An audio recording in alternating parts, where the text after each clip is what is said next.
Welcome to part 3 of our music appreciation course. This unit covers the Baroque period, which we generally consider to span the years 1600, the end of the Renaissance, to about 1750. Of course, as you've realized, these dates are somewhat arbitrary. Some stylistic traits emerge earlier and persist later than the span of years we've applied to each period. There's no official exact starting date for a style period. Instead, it's musicologists, that is, music historians, looking back on what's happening in a particular time and deciding where the majority of the shift occurred to a new style or artistic philosophy. Sometimes, though, a major event makes a particular year stand out as a turning point. For example, 1750, in addition to being a nice round number, was the year that Johann Sebastian Bach died. The word Baroque was actually originally an insult. Some scholars suggest that it comes from the Portuguese word barroco, which is a flawed or misshapen pearl, and came to mean overly ornamented or gaudy. Music of the Baroque period does employ various types of ornamentation, so the term fits, but it has lost its negative connotation over the years. It may also come from a Latin root connected to Aristotelian logic, which describes a type of syllogism or logical formula leading to a conclusion, like this one, which comes in 3 parts. 1. All trees grow. 2. Things that are not trees may also grow. 3. Therefore, not all growing things are trees. Apparently, some people in the arts weren't big fans of classical logic, so if this origin of Baroque is correct, the word became synonymous with something that was unnecessarily complicated. Honestly, I sort of like both theories equally.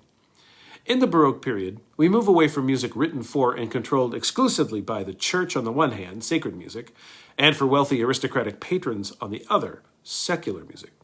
To be sure, these 2 sponsors of musical composition remain extremely important, but there's an emerging middle class, mostly merchants and skilled artisans, who emulate the aristocracy by embracing the arts, including music.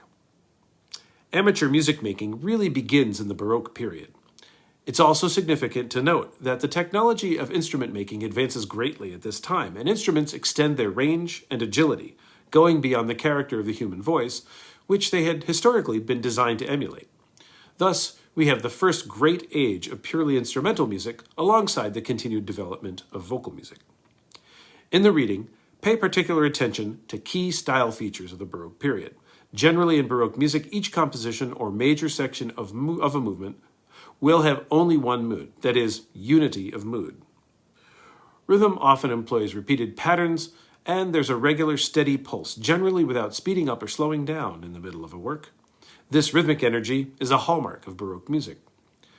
Dynamics do not change gradually, but rather we find sudden changes, known as terrace dynamics. Some of this has to do with the limitations of the dynamic ranges of instruments at the time. If you can't play an instrument louder, you can make the music louder by adding more instruments. Conversely, if you want a section to be quieter, you can take away instruments or have the part played by a solo instrument rather than a section. So remember, this dynamic effect is known as terrace dynamics.